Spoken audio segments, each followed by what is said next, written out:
Hi everyone and welcome back to my channel. Today's video I'm going to be talking about my experience with postpartum psychosis, and I just want to say I'm doing this video because I didn't know what postpartum psychosis was when I was diagnosed with it, and I feel it's important to get the word out there about what it is.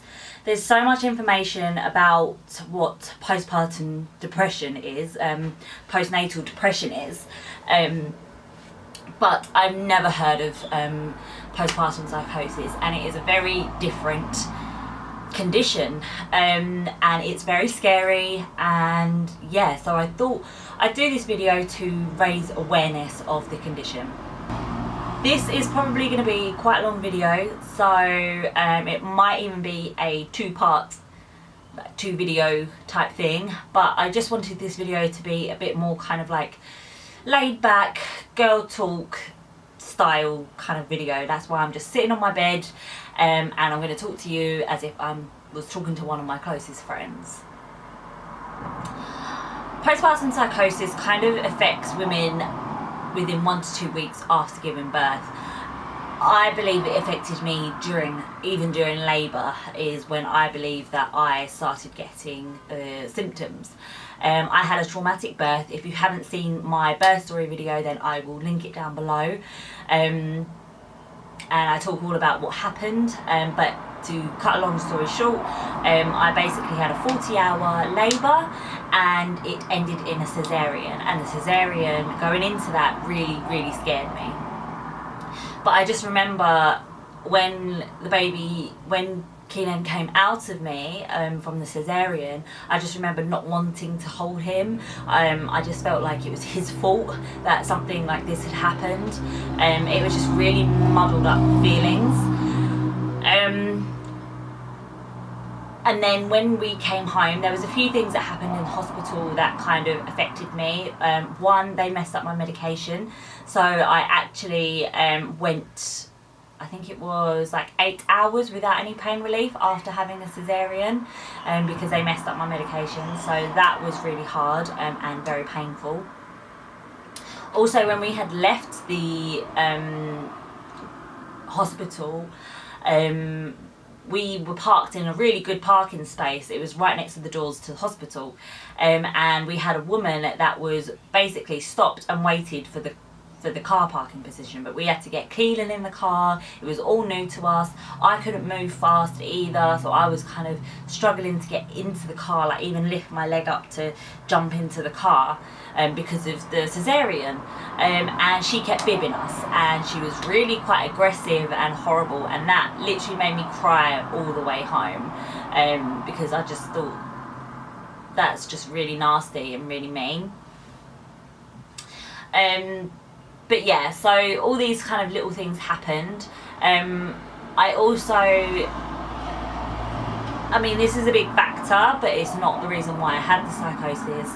But I also reconnected with my mum, who I hadn't spoken to in around 5 years. So that was quite an emotional factor as well.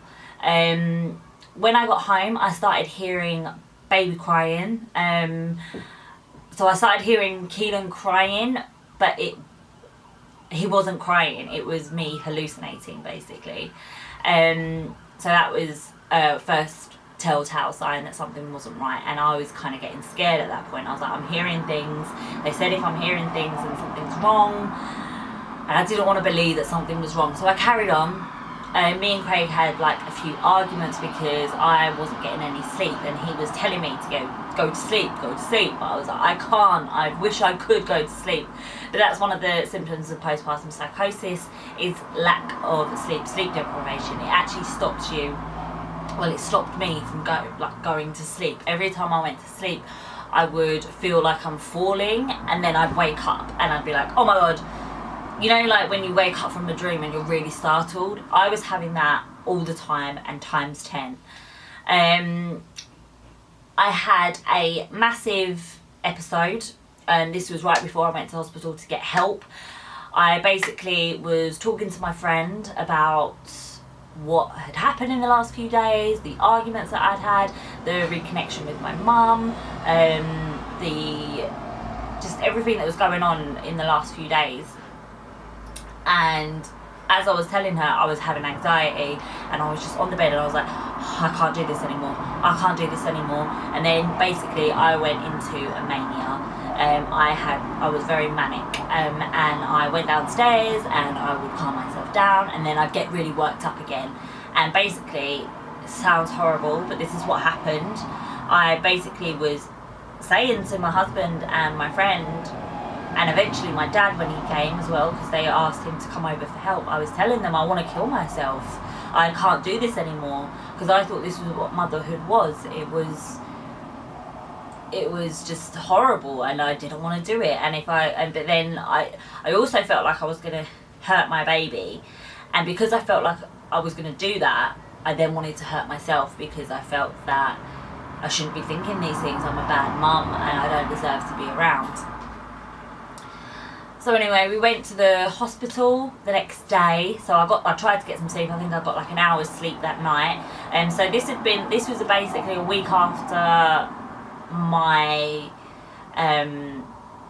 birth, and I had only got, I would say, in a whole week, about 5 hours sleep in total, and that's like an hour here, an hour there.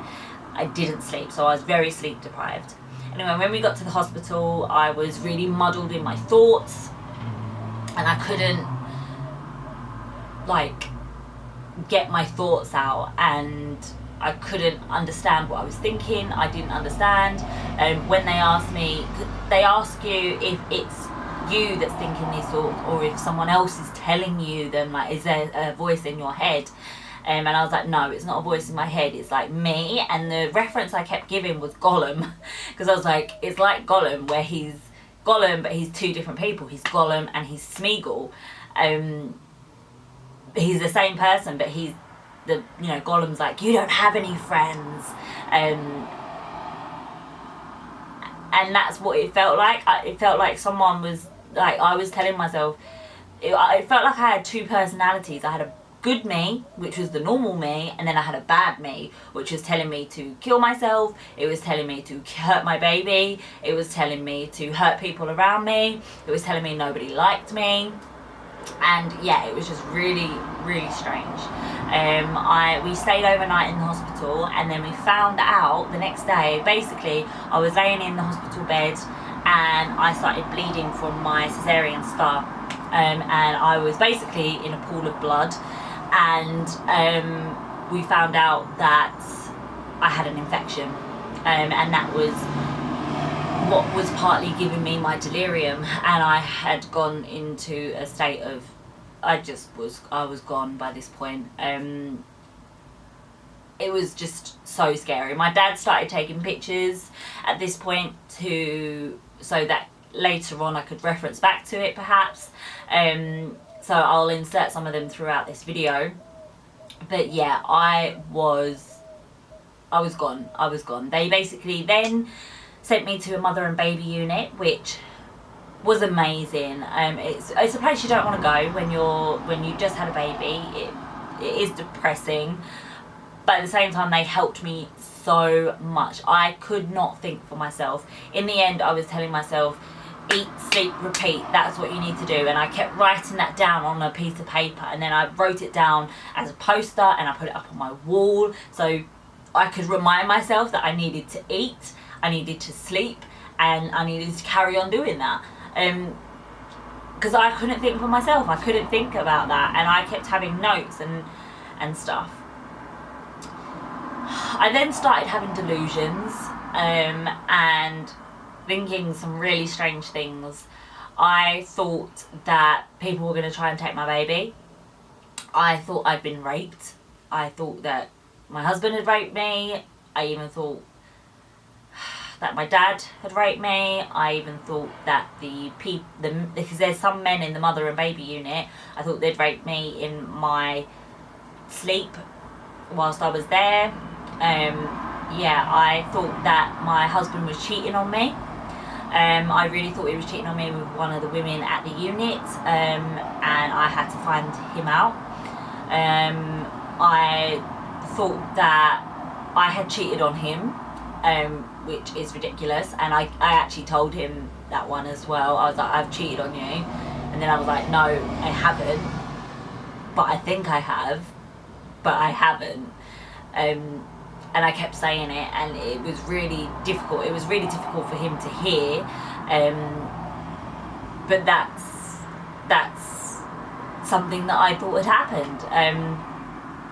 So I thought I'd go through a bit of what the NHS says postpartum psychosis is, just to give a bit more depth to it. Hallucinations. I experienced many of these. I experienced levitation. I thought I levitated off of my bed. I thought walls were different colours, so where there was a purple wall, I was saying it was orange. I was hearing voices, not voices, but baby noises, and I was, what else did I hallucinate? I can't remember now. This is the thing, a lot of it is a bit blur. The first week that I had postpartum psychosis, I actually don't remember. I was in my room, I was in Craig's clothes. I had his hoodie on, hood up. I remember looking at myself in the mirror at one point and I was like, you're Ben, which is my brother. And I was like, you're Ben. Ben's your twin. He's not my twin, he's my brother. And I would just be talking to myself, and just, sorry, that's Cliff. Come up. Good boy. And it just, okay. Lay down. Right, you're right in the way. Come on. Lay down. Thank you. I would just be saying some strange things. I remember walking down the corridor with one of the nurses, and I wanted to pretend that we were getting married, so I was like dun dun dun dun dun dun dun, and just didn't, one of my delusions was I thought that I was in a loop.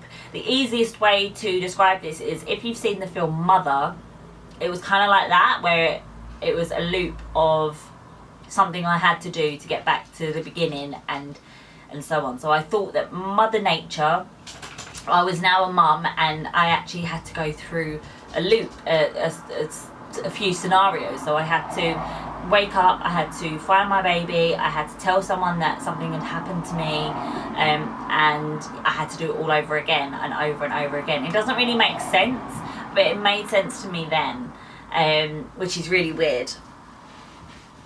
But the levitation was probably the scariest hallucination because I really thought I was levitating. I also thought, one of my delusions was that I thought I was God.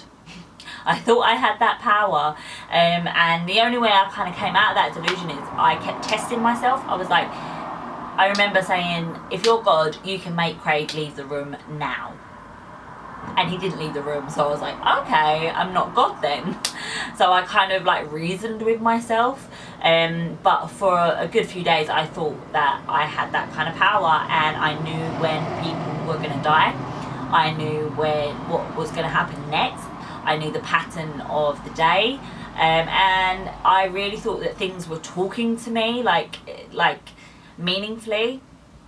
I remember sitting in the kind of like the common room, and the TV was on with the radio, and I thought every song meant something to me. Like, I thought that there was a higher force trying to talk to me and send me a message, and I saved every song that I heard because I thought that was what I had to do. But the hallucinations were really scary. The manic mood, so you get a manic mood when you're psychotic, and that was when I was in my living room, and basically I had this strong urge that I had to, sounds horrible, but I had to stick a knife in my chest. I had to do it. it was like a need. It was like an obsession that I had. But the only reason why I didn't do it is because I had my husband and my best friend stopping me. They were physically stopping me. They were holding me down and they were physically stopping me. But I thought I had to do it. It was the only thing I could think of. It was a knife, and it was a specific knife in my kitchen. It was a pink knife, and I was like, I need that knife. I need it, and I need to put it here. And yeah, it was so scary, because at the same time, even though that it was my need and it felt like a passion to me, I also knew it wasn't right, and I was like, why can't I stop myself feeling this way? So it was really scary. It says here a low mood, and definitely I have definitely felt the low mood. I went through the postpartum psychosis. They put me on medication, and then after a few weeks I then went into a depression, and it is a low depression. I just felt like I had no energy for anything. I didn't want to see my baby. I didn't want to look at my baby. I didn't want to look after him. And then that kind of made me feel worse as well, because the fact that I didn't want to see my own baby, my new bundle of joy, it upset me that I didn't want to see him. So it was like an endless cycle. So they put me on antidepressants, and yeah, it was just constant, and I am still on very high dosage of antidepressants, because they kept putting me up, because basically I would be on antidepressants and then I would be okay for a few weeks and then I'd dip again, and then I'd be okay for a few weeks after the medication went up, and then I'd dip again. Now I am pretty stable. I am still recovering, so I might do another video on this like in the future when I'm more recovered, but basically it takes a year to recover from postpartum psychosis, and at the moment I still get my lows, but they're not as low as I was. I literally did not do anything when I was depressed.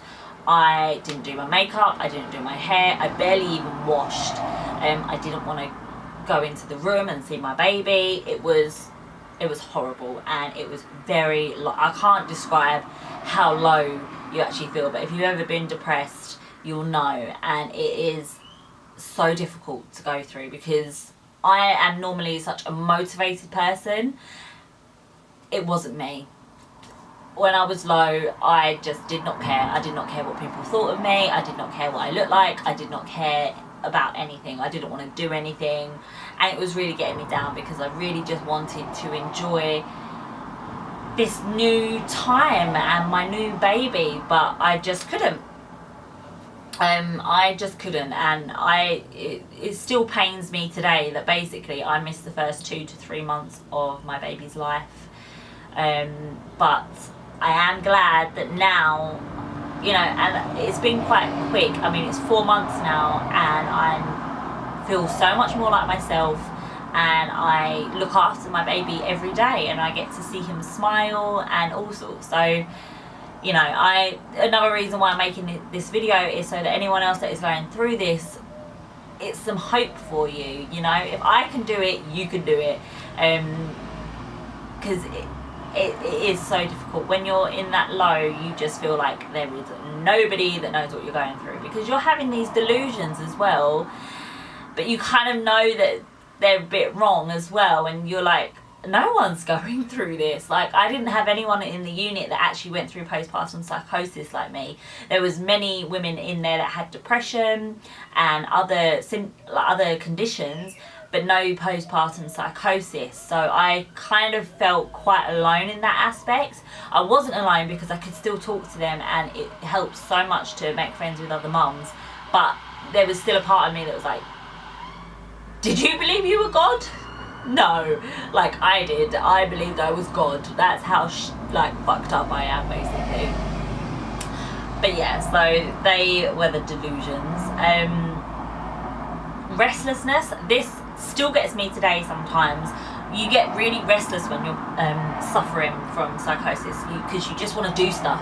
I remember sitting on my bed, and I remember like Keelan was in here in his room, in our room, in his basket, sleeping, and I was like, right, he's gonna wake up in 3 hours, I need to go to sleep. And then I'd lay there and I'd be like, I can't go to sleep, I'm really restless, I can't go to sleep, I've got to do something. So I read a book, and I couldn't do anything. So then I started writing, and then writing turned into manicness, and it just was on. I was always on. I always wanted to do something, and yeah, it was just a real high. But after that high comes a real low. So you really just like not yourself when you're suffering from this condition. But yeah, it was just shit. Confusion. I was confused about everything. I did not understand what I was going through. I had these things called ward rounds. So basically each week you go in, you see your consultant, and you talk about what's happened that week and everything. And I didn't know what was going on. Like I didn't know what postpartum psychosis was. I didn't realise that I was suffering from it. I remember I was refusing my medication at one point. In the very beginning, I was like, I am not ill, I just am overthinking things and I can't sleep. That's all I need is sleeping tablets. And they were like, no, you're ill, you need to take these tablets. And I refused. I was like, I'm not taking them because I don't know what they're for, I don't want to get addicted to them, it's just not, I'm fine, I'm absolutely fine. But I wasn't. Like, I can see that now, but when you're in the thick of it, you can't see that. You can't see that you're ill. And I just remember I sat there and I was writing, I'm overthinking it, to try and tell them that I'm overthinking it, and they can see what I'm talking about. But yeah, I was basically very restless and just switched on all the time. But yeah, it was a difficult time in my life. I'm still recovering, and I will probably do another video once I've recovered some more. If there's any questions, please just comment down in the comment box below and I will try and answer them. And yeah, I hope this video has helped someone out there, at least one person, because look at me now, I am fully functioning and I can talk. There's a point I couldn't talk properly and I couldn't understand people, and I'm okay now, you know, and I'm looking after my baby. So I really hope that this video helps someone out there. What helped me was, one, the NHS site. It told me more about what postpartum psychosis was, and also there's a site called Action on Postpartum Psychosis. I will link it down below. But basically it's a website and a charity all on postpartum psychosis. And I read their people's stories, and I read the forums, and I read the what it is page, and it really helps me. So maybe that might help you as well. So I'll link it down below so that you can watch that as well and read that as well. But yeah, I hope this video has helped someone and given someone some hope. It's been a really, really difficult time for me. I'm still struggling now, but I'm much more functional now, which is why I wanted to do this video. But yeah, any questions, just comment down below and I will see you in my next video. Bye guys.